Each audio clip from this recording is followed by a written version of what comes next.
Good morning, everybody. Just quick little sound check again. Can those of you in the sanctuary hear me okay? Can those of you on Zoom still hear me? I'm getting thumbs up all around. So welcome, everybody. My name is Reverend Wendy Jones, and I welcome you here today.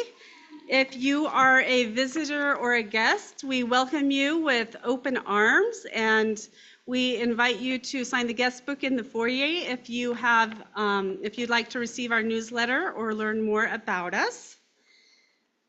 As a way to honor the sacred space that is created during our time together, we don't clap, but we show our appreciation with the American Sign Language symbol, which is the finger wave. And so that's what we do to show our appreciation. We have some candles up here, and I invite you throughout the service, if you are holding any joys or concerns in your heart, just come up anytime and light a candle for any joys or concerns that you're sharing in your heart. As always, there is coffee and conversation at the end of the service, so we invite you to stay and get to know us a little bit better. We do have an introvert escape hatch out there for those of you that want to get your coffee and then kind of go hide. Introverts are welcome here too. So with that said, I invite us to just take a look around and say welcome.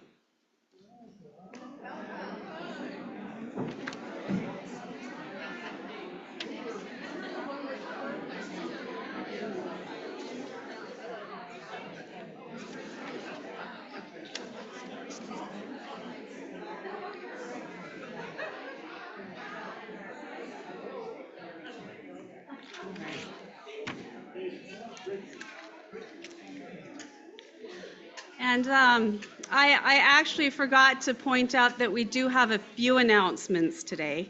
The biggest announcements, if you notice in your insert, is that Diane is on her way to El Salvador. Diane is our administrator. She is the person that for 2 weeks usually answers emails and answers the phone and checks the voicemail. And the rest of the team is going to kind of be working together to help things not fall through the cracks while she's gone. But if you send an email or you leave a voicemail and you don't get responded to in a timely manner, just please know that be patient. We're doing the best that we can. I'll be checking the emails and we'll be checking the voicemail, but Diane is gone for 2 weeks. So everybody needs a nice vacation. Also, next Sunday, as I said, Diane is going to be out of town, I'm going to be out of town, and Corey is going to be out of town. So we have a wonderful guest speaker in the form of Stuart. And we have a wonderful new technology wizard in the form of Chris. And we always know that when we're like learning how things go, nothing is ever perfect. So next week is going to be wonderful, and it might not be perfect. And isn't that just kind of how life is? So, or it may be better than perfect, right? Because who wants to be perfect anyways? So, I think the rest of the announcements are kind of self-explanatory. So I invite us all now just to take a few deep breaths, and as we get centered together, we welcome you here. No matter your age, your size, or how you speak, you are welcome here. No matter the color of your skin, your hair, or your eyes, you are welcome here. No matter whom you love or how your family is composed, you are welcome here. Whether your ability to contribute comes in the form of time, talent, or treasure, you are welcome here. No matter how you express your gender identity or whatever your abilities, you are welcome here.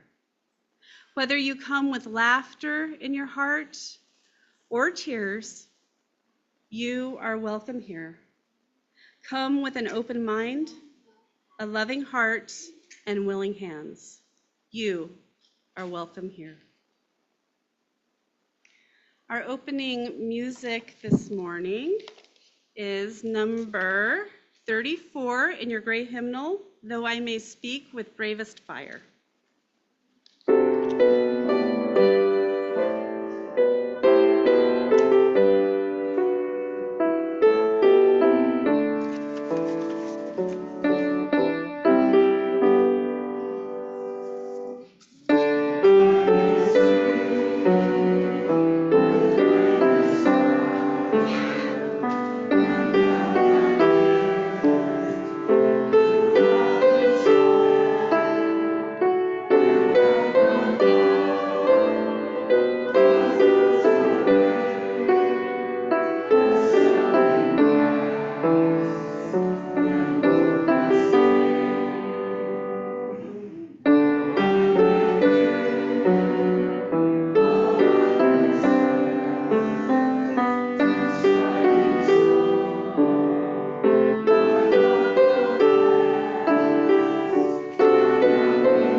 And this morning, I invite Patricia and Emmett to come and light the chalice for us.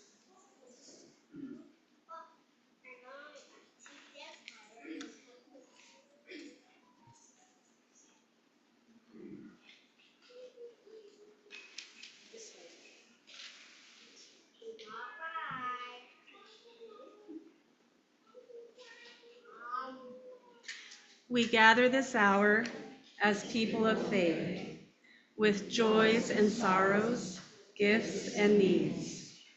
We light this beacon of hope, sign of our quest for truth and meaning, in celebration of the life we share together.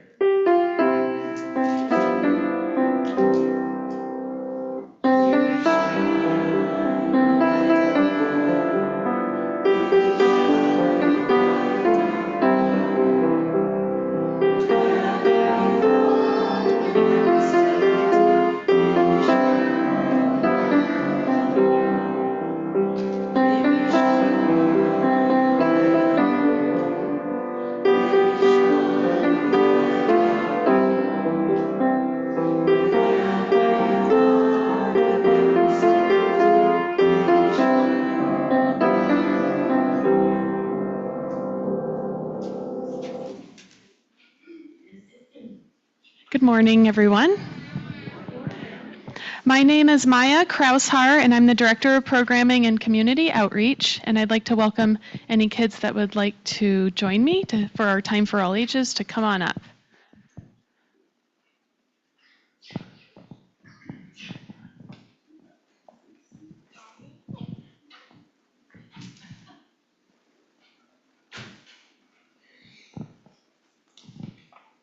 So those of you that were here last week might remember that we looked around the room at some of the what we'd call ordinary things around us, and we noticed that there was some complexity to them and that some of them even seemed extraordinary. And today, we are going to explore something very ordinary that we can do that might have an extraordinary result. So before I tell you what we're going to do, can any of you think of an ordinary action that might have an extraordinary result? We walk all the time, but if we don't walk, then we'll just be in the same place and we'll. Yep, so walking is a pretty, what we might think as an ordinary thing, but it's quite extraordinary. It really is. It gets us from one place to another, and it uses our balance. Okay, all right, raise your hand. So the thing that seems ordinary to everybody is smiling. The fact that God built our muscles, that only a simple smile activates so many, I'm pretty sure almost 50 muscles just to make a simple action like that. And that is extraordinary.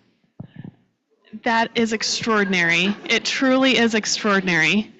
And another reason it's extraordinary is because that was the example I was going to have us practice today. So it's just really, really neat.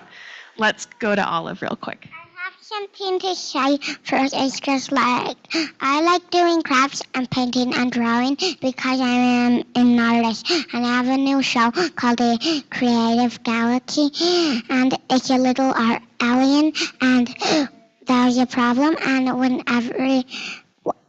there's a problem, everyone is happy because the art alien fixed it with art.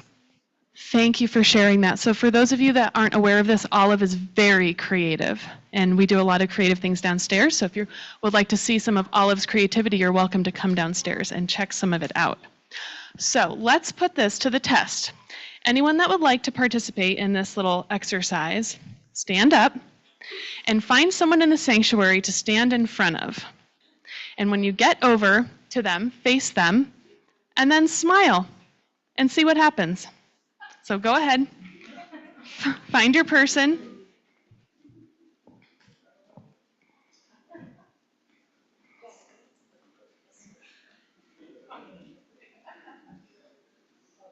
And once you've smiled at them, notice what the response is, and then come back over and take a seat.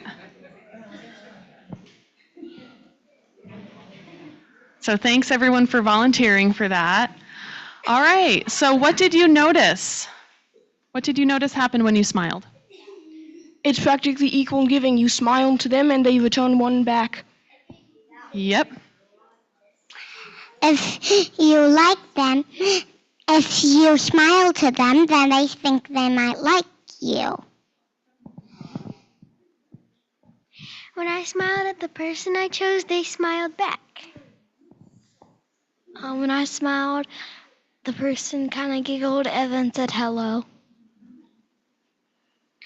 Well, when I smiled at them, they smiled back at me. So it was almost instantaneous. It's almost as if you had this superpower, and all you had to do was smile, and the other person smiled back. So that's pretty extraordinary that we have that ability. So let's use that superpower throughout the rest of our day and try to cultivate as many smiles as possible. And the funny thing is, like I said earlier, even though it's such a simple action, it takes so many muscles to activate, and the fact that two of us are doing it means hundreds of muscles are activating at once. God is an amazing creator, and he made that happen. Yes, absolutely. It's absolutely incredible. So we'll go back to our seats. We'll enjoy our wonderful special music offered to us by Pat, and then we're going to go downstairs.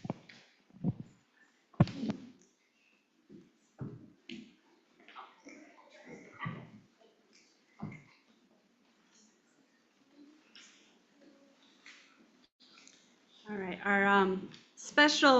our centering words this morning, actually, I'm just going to read the words that Pat is about to sing.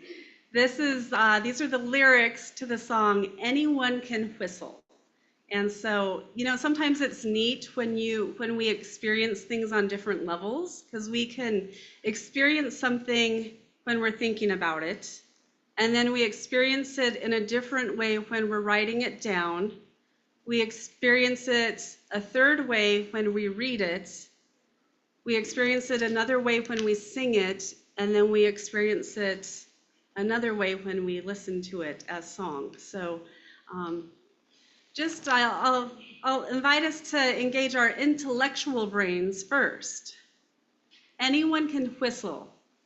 That's what they say, easy.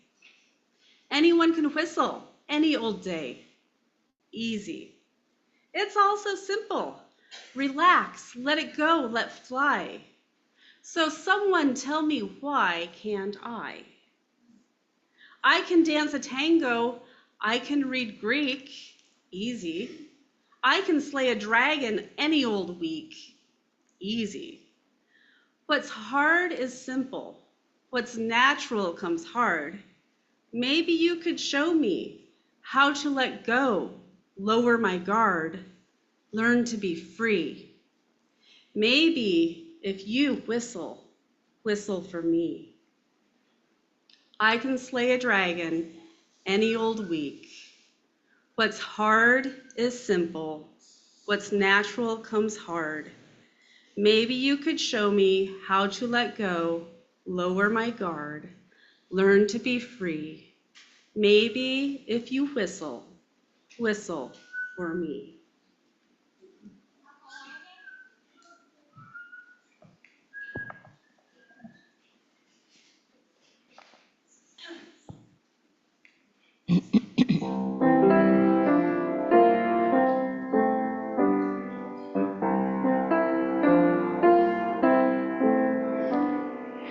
Anyone can whistle, that's what they say, easy. Anyone can whistle any old way, easy. It's all so simple. Relax, let go, let fly. So someone tell me, why can't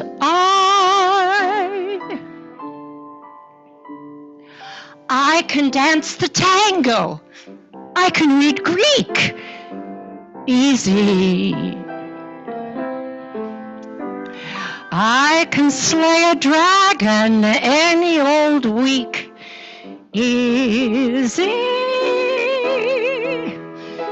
What's hard is simple. What's natural comes hard. Maybe you can show me how to lower my guard. Lower my guard. Learn to be free.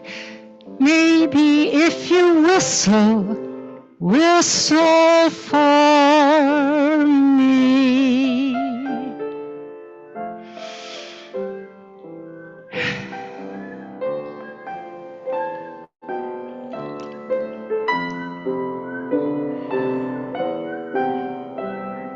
That's okay.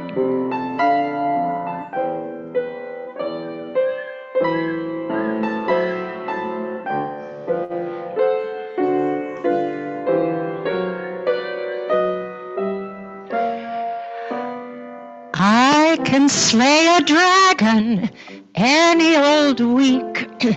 Easy. What's hard is simple. What's natural comes hard. Maybe you can show me how to let go. Lower my guard. Learn to be free.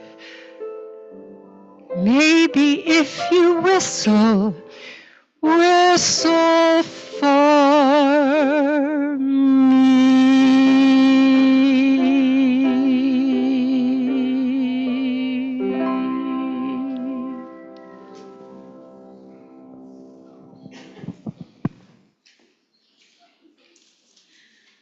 Will you please join me as we sing our children out now to go make some slime?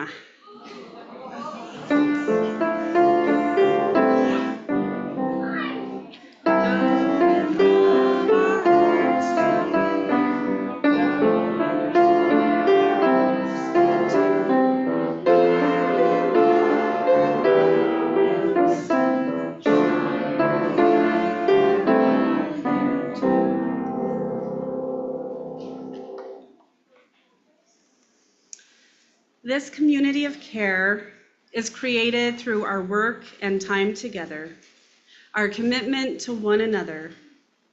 This is our covenant, to walk together in loving fellowship, to share our hopes and values. As we pass these baskets, we thank you for your generous gifts, which support the work of this religious community and Unitarian Universalism in the world at large. As a reflection of our values, we are pleased to participate in the Change for Change program. The physical coins you place in the basket today will support the work of nonprofits in and around the Grand Valley. With hearts of gratitude, we will now receive today's offering.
This congregation is a community of ourselves. Its energy and resources are our energy and resources. Its wealth is what we share. As we contribute to its life, we affirm our lives within it.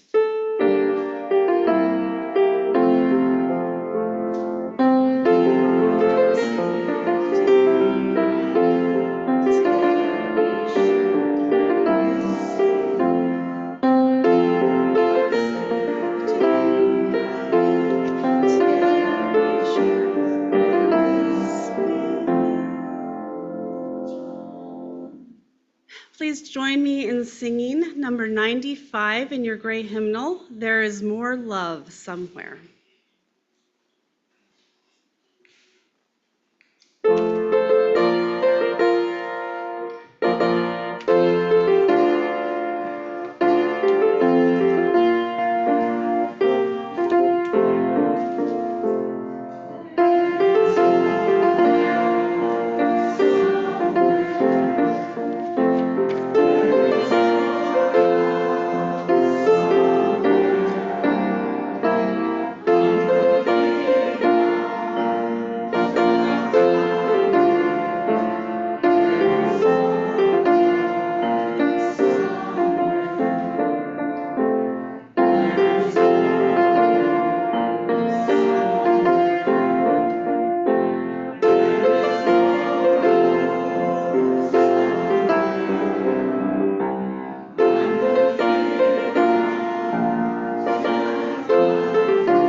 a few days ago, I actually wasn't sure if I was going to be standing up here on Sunday. And poor Corey was kind of my standby person because Maya was just talking with the kids about the little things in life that can be like really extraordinary and how our bodies are this kind of amazing system where one smile incorporates like 50 muscles. Well, on Monday, about 6 o'clock, I started to feel a little bit dizzy. And then by midnight, I was spinning. And then for about 36 hours, could not move because I was just spinning.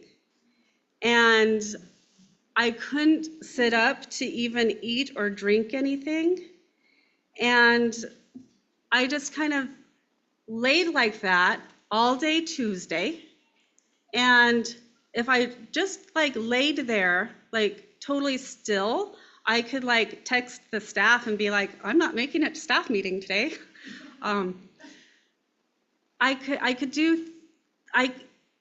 If I just laid there. But then by Wednesday morning, I decided it was probably time to, having not had anything to eat or drink for 36 hours, probably time to like do something more than just lay there.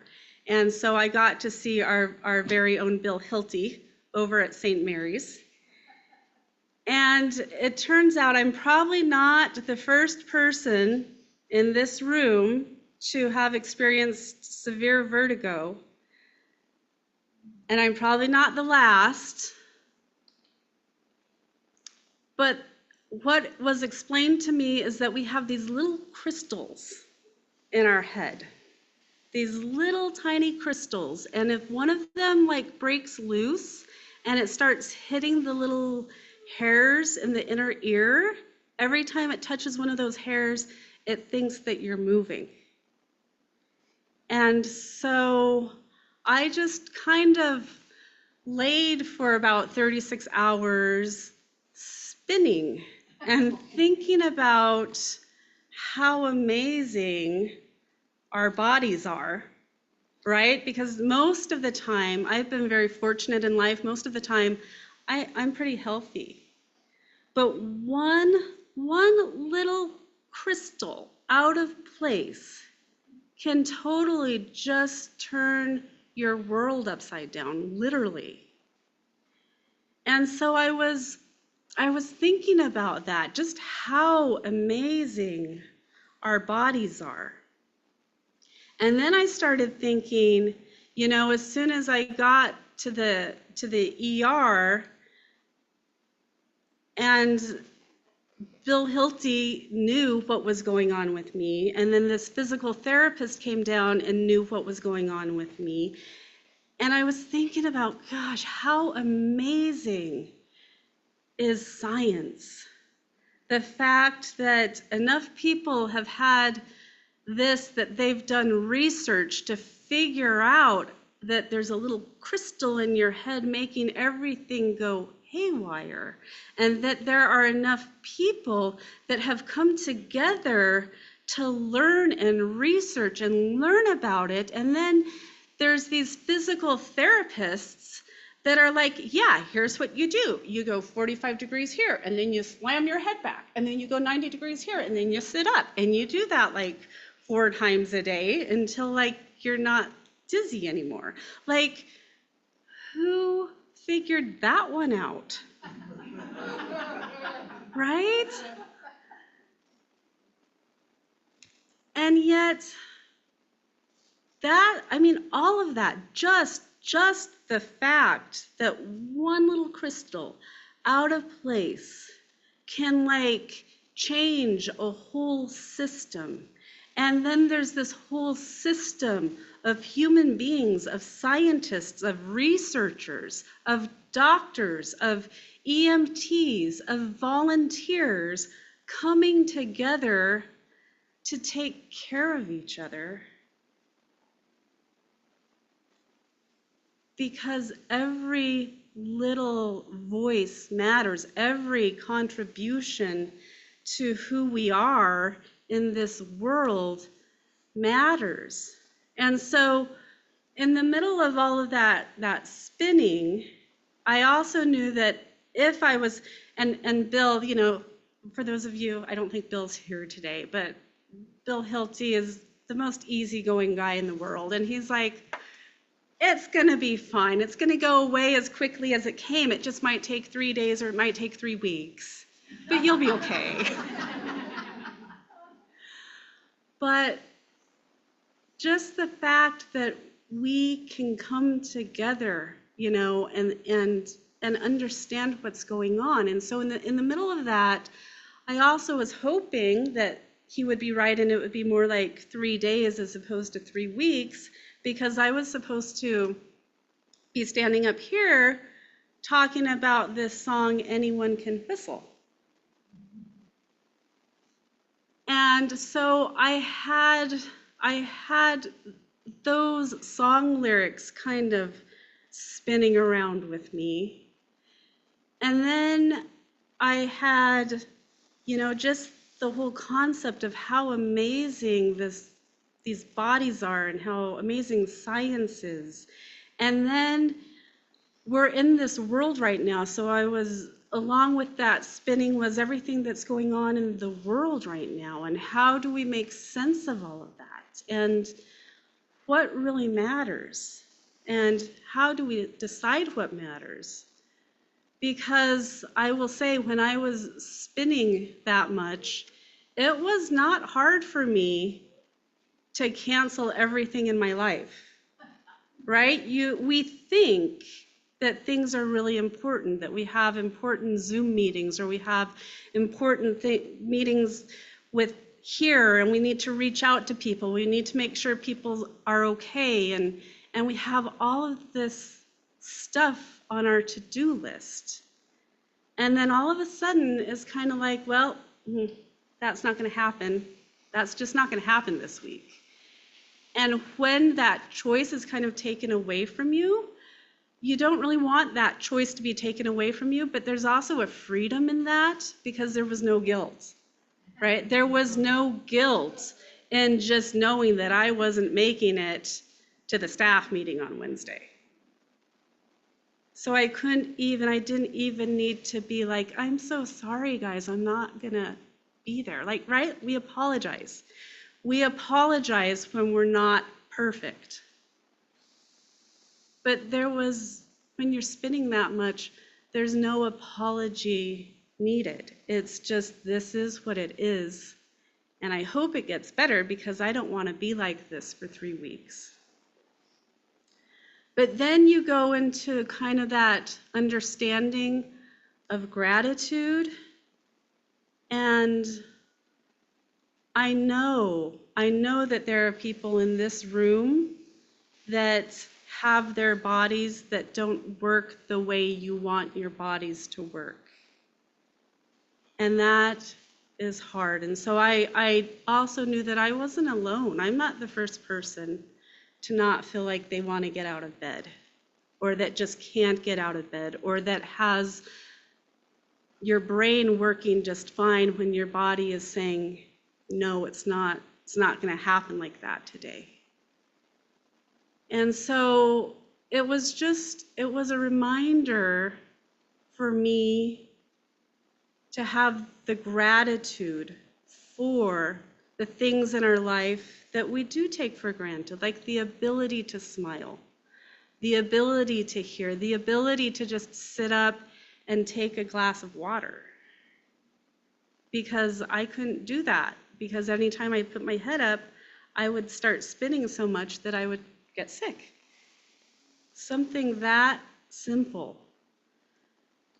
And so I've been thinking about that this week in relation to everything else going on in the world, and how do we make sense of it? And I tend to be a person that likes to look at the macro, and I like to look at the micro. And I was thinking, okay, is there some symbolism here, right? Is there some symbolism in the fact that my world is spinning so much that it had to come to a complete standstill? What is this? What is the spinning, and how do we make sense of the spinning? And I think, and I've been talking about this, it feels like for so many of us right now, it has felt like this world is spinning in ways that we can't control. It feels like things that are out of our control are just like fires and floods and fascism and all of this is just kind of coming out of control. And so how do we make sense of it? And so I mentioned this a few weeks ago, I think, but there are more ways, but there are, if you think about it, there are sort of 4 ways to kind of view the world. There is the secular, there is the religious, there is the metaphysical, and then there is the mystical. And what has been happening for me is all of those 4 ways of being are all kind of spinning together. And I think that happens for all of us, right? Any of us that are paying attention to our lives, we're in this secular world. And in the secular world, we have our day-to-day jobs and we, put on our clothes and we have science and we have just the day-to-day physical experience of being in this world. And yet then there are other ways to look at the world too. We look at so many people in this world would say that they are religious. And it doesn't matter what kind of religion, religion is a framework for how to make sense and meaning and understanding in the world, whether you're Muslim or Hindu or Buddhist or Christian or even humanist. There is a kind of a larger framework of how you kind of understand the world. And then there's the metaphysical that is kind of that one step removed that starts to make a little bit more sense of it. And I think kind of from a metaphysical point of view, things are changing and things have been changing. And I've quoted a person named Lee Harris a few times. He's kind of a mystic, kind of psychic sort of person, but he's kind of wise. And he was talking, and he had this beautiful quote that he was just saying something, and I had to re-listen to it because he just said it really fast. But he just was talking about something about change, about allowing change in the world. And he said, it is not your job to become the world's best athlete if you've never exercised. Let's slow down and think about this, right? We can be hard on ourselves. It is not your job to become one of the world's best athletes if you have never exercised. It is your job to become a person who has never exercised, who's now exploring what is the best exercise for me.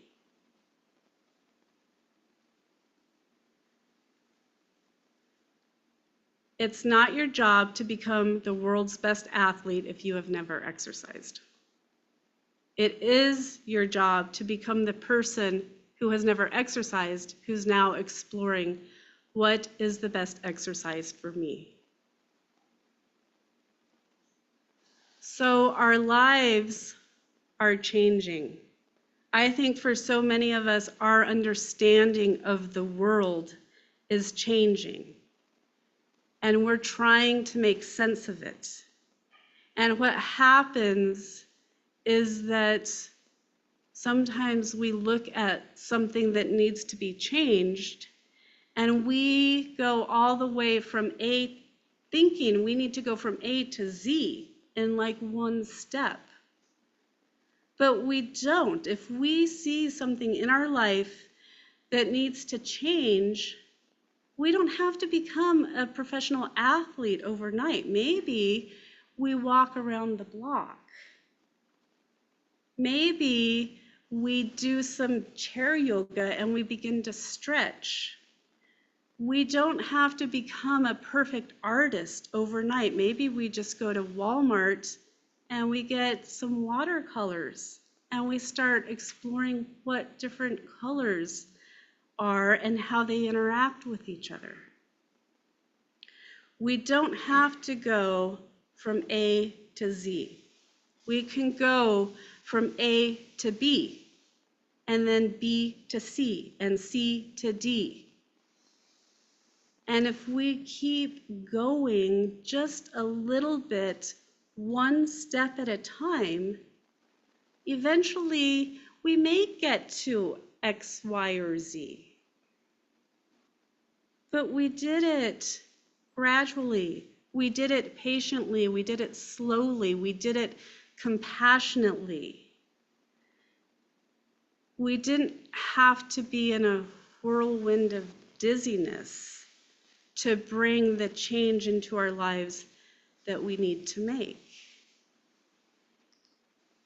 And I wonder if that's partly what is happening right now in the world, is that the world as we know it is changing. And some of us are trying to stop that change. Some of us are trying to change with it. And some of us are like ready to just like jump in. But we don't have to just throw everything out. You know, one of the things that he also said is that things are changing, things are breaking down. And some of us might say that we just want to be done, that we want to give up, that we want to give in. And he said, we say you are not done on this planet. You are still here for a reason. But your way of behaving on this planet is done. It's old, it's outdated. You are not trapped in these old behaviors. You have just become accustomed to them. So I'm going to say that again, but I'm going to invite us to listen to these words, and I'm going to invite us to think about them on a macro level, if they're talking to us as like a collective humanity, but also then think about it on a micro level in your own life. Are there areas in your own life that need to change, that are ready to change? So when talking, they're referring to the part of us that is changing. This is the part of you that is on the edge of a breakdown, meaning the part of you that wants to be done, that wants to give up and give in. And we say, you are not done on this planet. You are still here for a reason. As a humanity, as an individual, right? Either one. But your way of behaving on this planet is done. It's old. It's outdated. You are not trapped in these old behaviors. You have just become accustomed to them.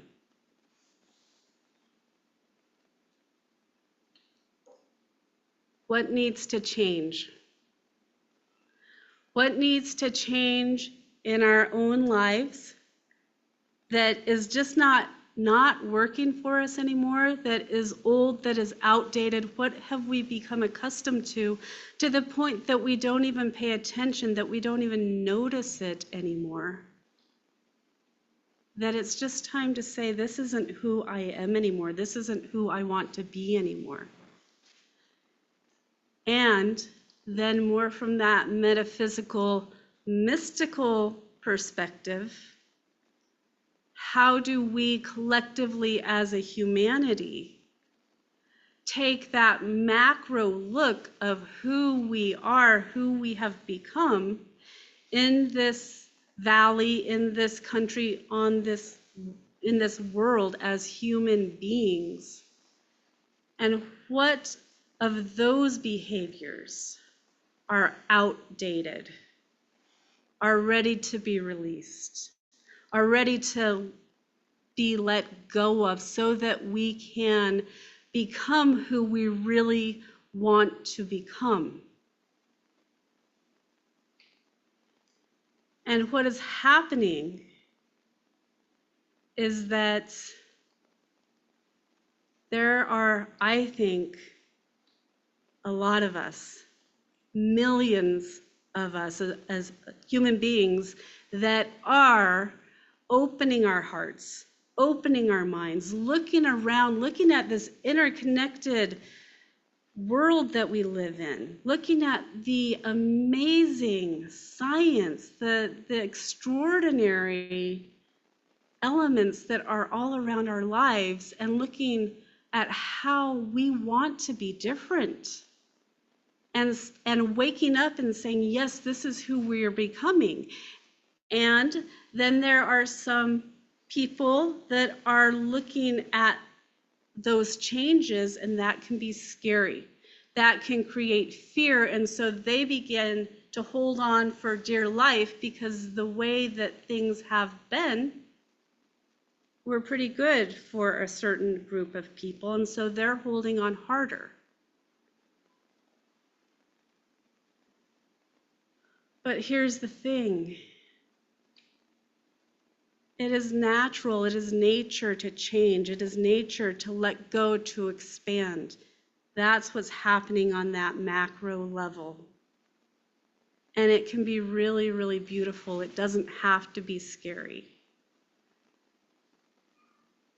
And we have, throughout time, we have these role models of people who have been here as human beings and saying, there's kind of a different way to view the world. There's kind of a different way to be.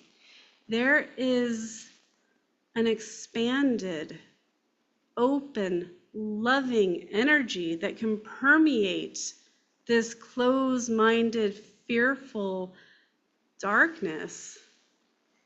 And we just need people to open our hearts to it. And I know that I've been quoting Yogananda a lot the last few weeks, but he, all of this was kind of in my spinning. But Yogananda, I think, is one of those people that kind of had that mystical understanding of the world. And he talks about it in scientific levels, but also mystical, metaphysical levels. And he wrote, the goodness of one soul may effectively neutralize the mass karma of millions. Love is more powerful than fear. Compassion is more powerful than hate.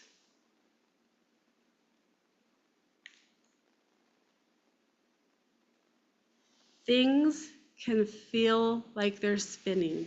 Things can look scary.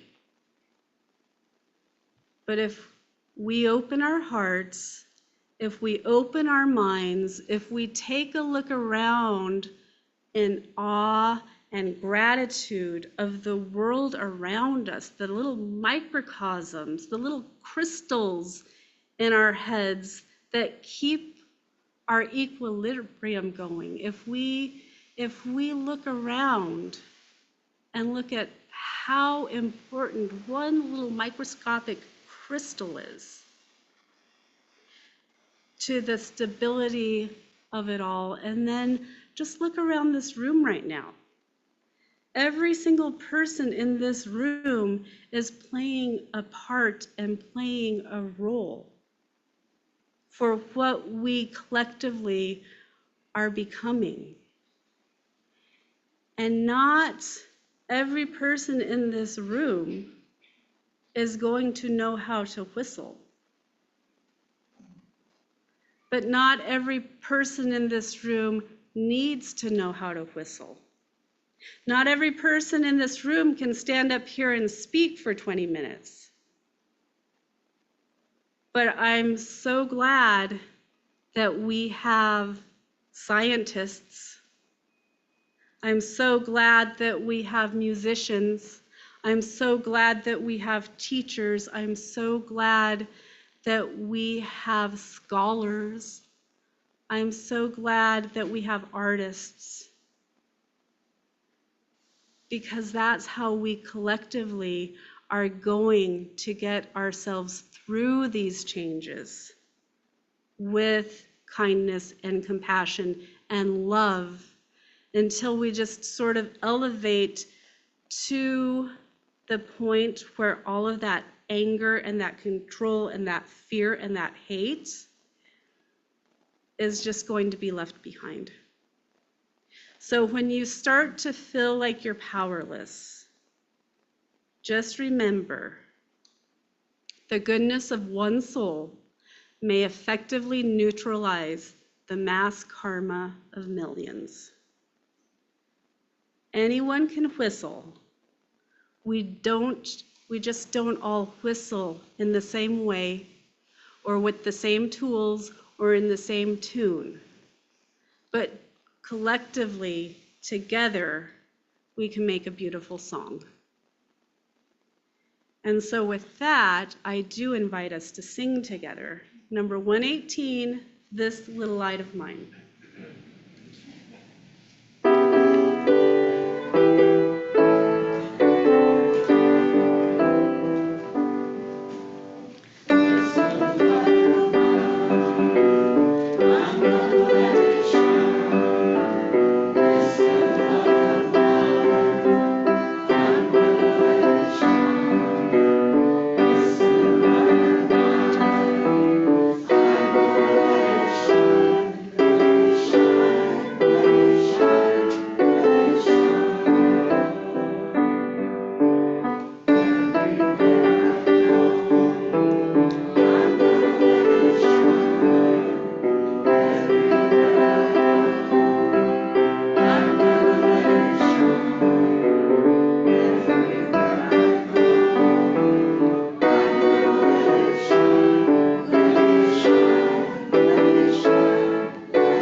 We extinguish this flame, but not the light of truth, the warmth of community, or the fire of commitments. These we carry in our hearts until we are together again.